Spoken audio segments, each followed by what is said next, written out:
One of the most anticipated off-Broadway shows this season is Little Girl Blue, the musical about Nina Simone. And the star of it is getting rave reviews before the show has even opened. And we are with her today. We're talking Laiona Michelle. Laiona, how did you become involved in this project?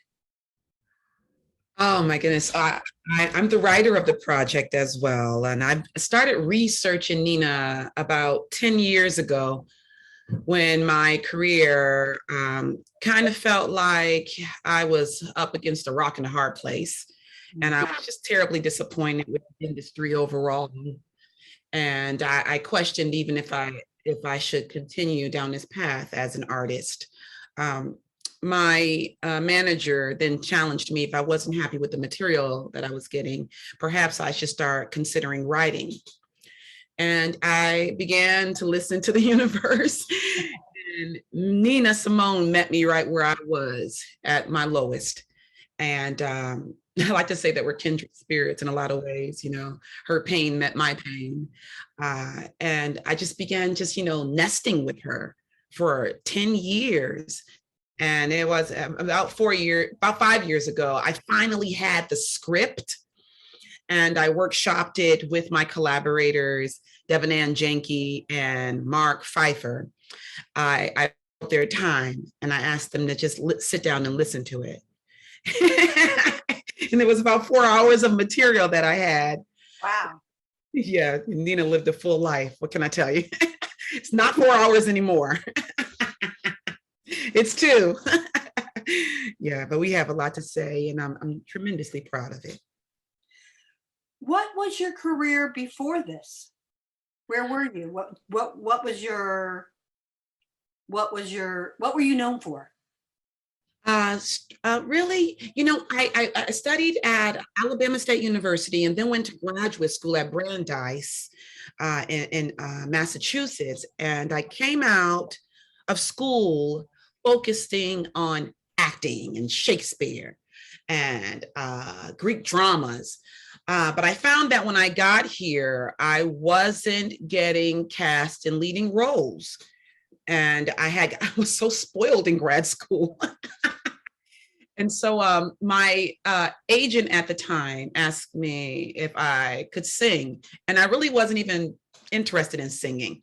But I sang for him in the office and he was like, that's what you're going to do. So from there, I kind of got thrown into musicals.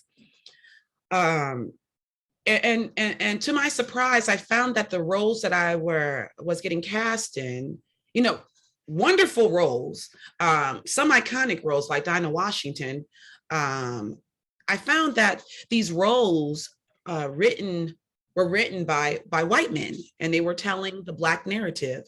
And I found that terribly confusing, that like a white man could be telling a story through the lens of a Black woman. And I always questioned it. And I always, tried to find ways to finesse the language so that the shoe could fit just right. And I just found that throughout the years, I was turning to auditions, opening up scripts, and I'm like, wow. Why is this? Why is this? And I knew there was a need to have a need for a Black artist, actors, and to come across the table as creatives and step up to the plate, to be writers, and to really own our narratives and be protective of it. Yeah, so I feel like that is my assignment these days. Wouldn't you say, I need to push back on this, just to let you know, I'm known as being controversial.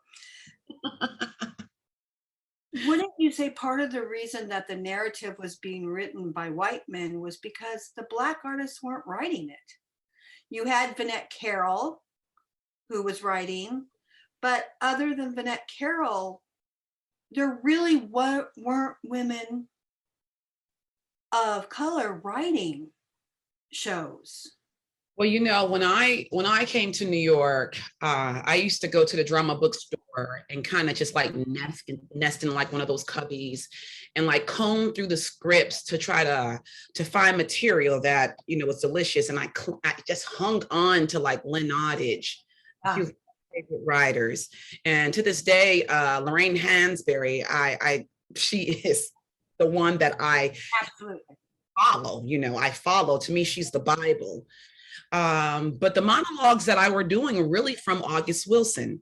Mm. you but there were so many writers. I was going to workshops and seeing writers like Infoniso Udosia and Terrell McCraney and all these different writers who were still like in the weeds. So many writers, so many young writers that were, pounding the platform, but weren't offered it really. They're pounding the pavement, but weren't offered the platform. Mm. And that's unfortunate. And I think now, the theater industry is paying attention to that and they're making room for that. And I think that's fantastic. And I'm here to take advantage of it 100%. I agree. But when I'm older than you, I think. Mm-hmm. And when I was growing up, I did a lot of workshops. I started off as an actor and doing musicals. And surprisingly enough, I was normally the white girl that got cast in the Black musical, like I did Tremonisha. But there wasn't, when I was starting, like there weren't Black artists and Asian artists writing. I think that's coming up more now. Honestly, to be honest with you, I think that the industry really just wasn't paying attention and didn't care enough to pay attention. Like right now, I'm the artistic associate at the George Street Playhouse, right? Oh. This is the mission there. We were doing so much EDI work, right? Inclusion is everywhere, everywhere, everywhere, right? And so there's a regurgitation in the system overall. But oftentimes I hear this lazy language about, when we're not George Street in particular, but when folks are trying to cast their seasons and find designers or Black artists or BIPOC artists in the past, particularly, it was always, we can't find, well, they're just not here and all of, but the truth of the matter is a lot of them were my friends, a lot of them were my friends and having a terribly hard time finding the work. When I did Amazing Grace, that was my Broadway debut. It was the John Newton story. And I was, privileged enough to play the role of Ayotunde, an enslaved African woman from Sierra Leone. And I remember those early on workshops, our writer, Christopher Smith, who was a policeman, a retired policeman, had came to New York. And he carried his script closely up under his wing and he knocked on doors and shopped it around and it got snatched up. And I was so taken by the fact that someone who could just enter our industry, who hadn't even trained, script could get snatched up and make it to Broadway. I saw that show and I'm surprised. Yeah. And during those times, I remember like, as writing myself, dibbling dabbling in my own dressing room, writing little lines here and there and sliding them across the table and saying, it's just a thought. I was wondering about my character and what do you think about? And our director had to pull me aside and say, hey, listen, thank you, but that's, it's too much, please don't do that, because I was really crossing the line. But I knew I had to get over there. I knew that if I was going to go on stage and play this character with truthfulness and honesty and integrity, I had to finesse it just right. That was important to me. And I say that because I think a lot of artists, even if they don't claim to be playwrights, a lot of us are doing that. And so I'm here to just wave the banner and scream it out loud, that there's a wake-up call, pay attention. And if there are writers who are still in those weeds trying to come out, I'm hoping that this show will somehow create pathway that the industry can say, wait a minute, okay, you know what? Let's reserve this slot for just that, for that new voice, for just that, and it's tough.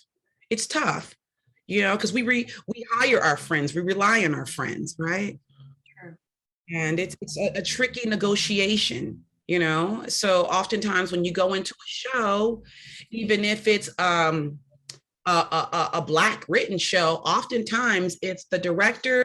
If the top tier isn't a person of color, 9 times out of 10 that tier will fall down when you won't see a reflection of what's on the stage. Mm-hmm. So I'm pretty proud of our show. We have a pretty diverse. What Nina Simone song speaks to you the most? The title song of this show, Little Girl Blue. Why? When I listen to those lyrics, it's deeply sad. It's deeply sad. But what I find most beautiful about it is that there's this glimmer of hope. And that's all Nina needed to keep going. It was just a glimmer of a little crack of hope there that kept her on the front line, and that kept her pounding the pavement so hard for so many years. And it speaks to me in my life, the sadness that I've endured. The past 4 years, I've had to bury my baby sister. The first run of this show at the George Street Playhouse, she passed away maybe a week after opening. And then this past summer, I buried my baby brother at the Goodspeed Opera House, a week after we closed. And this show, in a way, has been quite healing for me, and has carried me through all of my deep grief. And I'm hoping that when people leave this show, no matter what your circumstance is, I'm hoping that they can hang on to whatever that glimmer of hope is that they need to survive, to keep showing up for life.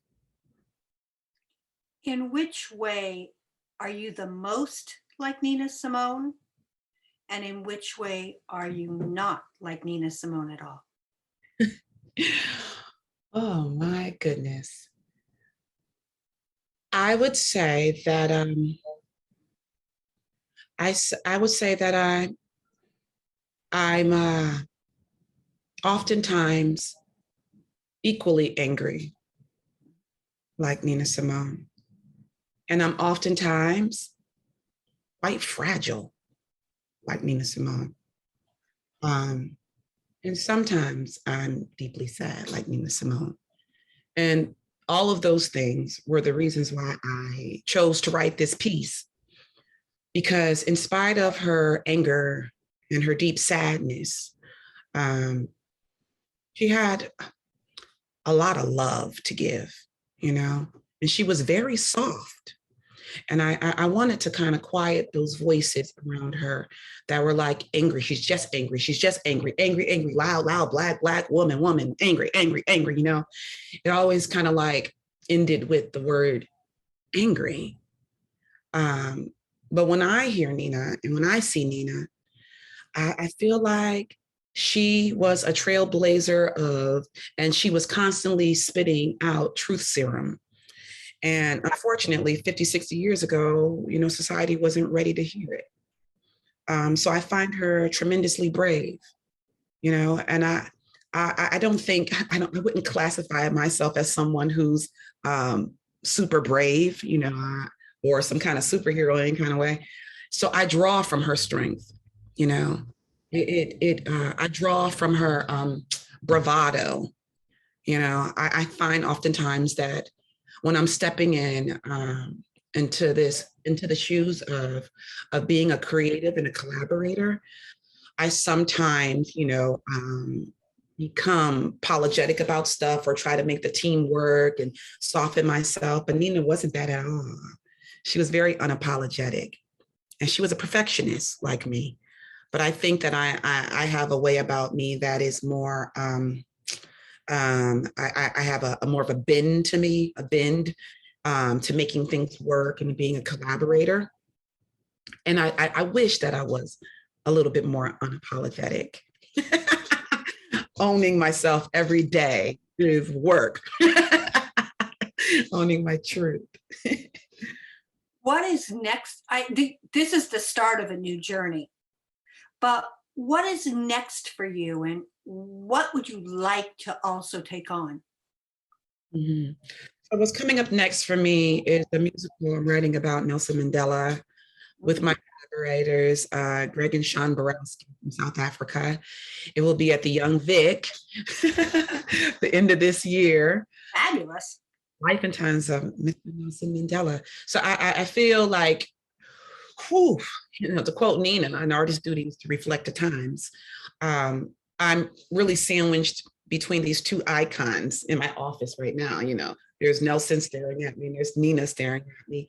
And I would like for my career to like continue in that path where I'm taking on, heavy lifting of narratives of icons where I can really find a way to deliver their messaging and their story with integrity and honesty. In honesty, no one wants to see a safely put together musical. And I thank Nina for that. She was so many things, but she was transparent. She was transparent. So when you come and see this show, you're going to get a whole lot of truth, and I love plays like that. walls hanging way out there, you I know, love stuff like that. That's life. it's life. That's life. And the same from Nelson Mandela, you know, you're human beings having a human experience, Exactly. evolving, evolving. Is there anything that I haven't asked you that you would like our audiences to know? Uh, I would like your audience to know that